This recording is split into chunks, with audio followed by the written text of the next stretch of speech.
Parties का ये हश्र है, आने वाले टाइम में ये बाकी पॉलिटिकल पार्टीज के साथ भी होगा। लेकिन आप कह रहे हो कि क्या ये समाधान है? आप ये तो इनसे सवाल पूछा जाना चाहिए कि क्या इन्होंने कोई और रास्ता सामने रखा है? आप जिस जनतंत्र की दुहाई और जिस लोकतंत्र की आप बात कर रहे हैं, आप खुद बताइए एक ऐसा लोकतंत्र, और जैसे कंवल ने भी कहा, हम सोच सकते हैं कि आजाद भारत में हमने अभी अमृत महोत्सव बनाया, 75 साल पूरे हुए। ऐसी औरतें हैं जिनको कहा जाता है कि ये वॉलंटियर के तौर पे काम करती हैं, लेकिन इनसे 8 घंटे नहीं, कभी कभी 12 घंटे, 13 घंटे, 14 घंटे काम करवाया जाता है। हम एक ऐसे लोकतंत्र में रह रहे हैं ना, हम एक ऐसे लोकतंत्र में भी जी रहे हैं जहां पर जो बलात्कारी है उनको तो फ्रीली बेल मिल जाती है, उनको फ्रीली कोर्ट रिहा करते हैं, लेकिन जो किसी भी क्राइम के, किसी भी आप कह सकते हो जाति के सर्वाइवर्स हैं, उनके साथ क्या होता है। तो हमें भी ये सोचना पड़ेगा, और एक यूनियन के तौर पे जाहिरा तौर पे हम अपना स्टैंड रख रहे हैं, और इसको करने से तो ये तो हमारा डेमोक्रेटिक राइट है, इसको आप जबरदस्ती नहीं कह सकते हो कि तुमको वोट तो देना ही पड़ेगा और तुम हमारा बहिष्कार नहीं कर सकते हो। अगर ये देश वाकई लोकतांत्रिक देश है और अगर यहाँ पर संविधान और रूल ऑफ लॉ है तो बाइकॉट का भी राइट है हमें। हम किसी को हाँ वो उनके लिए है ना, वो बाकी वो तो आपको पता ही है कि डीटीसी के कर्मचारियों ने, जल बोर्ड के कर्मचारियों ने भी ये, वो भी तमाम ऐसी यूनियंस है जो ये फैसला ले रहे हैं।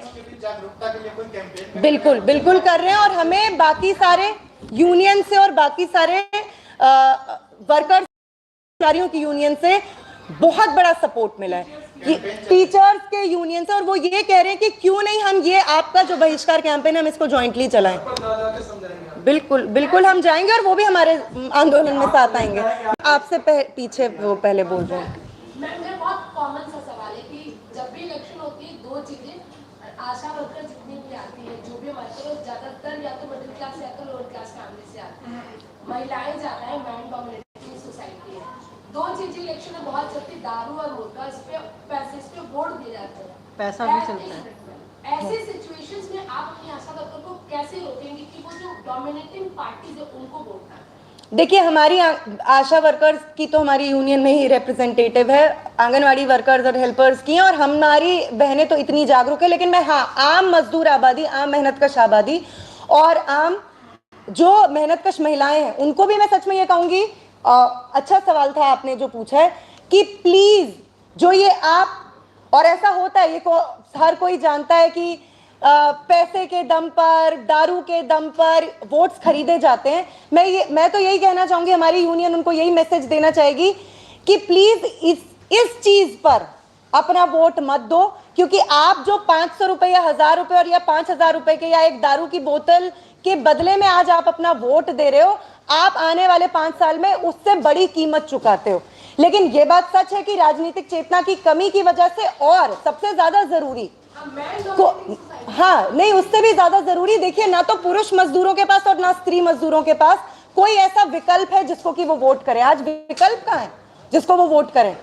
तो एक विकल्प की गैर मौजूदगी के कारण इस तरीके से वोटिंग होती है, जो जाहिरा तौर पर दिखलाती है कि किस तरीके की स्थितियां हमारे देश में मौजूद है।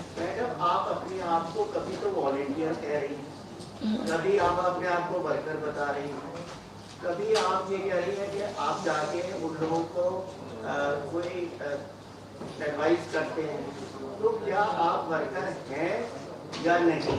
क्योंकि कोर्ट पे तो फैसला तभी होगा, आपको मिनिमम वेजेस तभी मिल सकती है जब कोर्ट ये डिसाइड करते कि आप वर्कर हैं।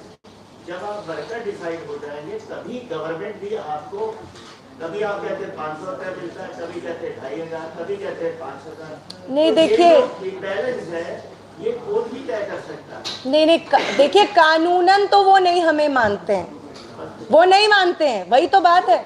लेकिन हमारा क्लेम ये, और मुझे लगता है अगर इस पर कंवल सर,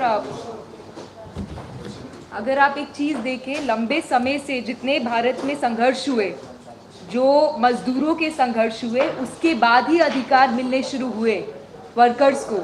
एक दौर में महिलाओं को मैटरनिटी लीव नहीं मिलता था, लेकिन वो मैटरनिटी लीव मिले, वर्कर को भी मिले, इनफॉर्मल सेक्टर में भी मिले, अनऑर्गेनाइज सेक्टर में भी मिले, उसके लिए आंदोलन चले। आज ये महिलाएं एक बहुत बड़ा आंदोलन चला रही हैं इस बात का कि क्या आंगनवाड़ी वर्कर या हेल्पर उसको जो मजदूरी कर रहा है उसको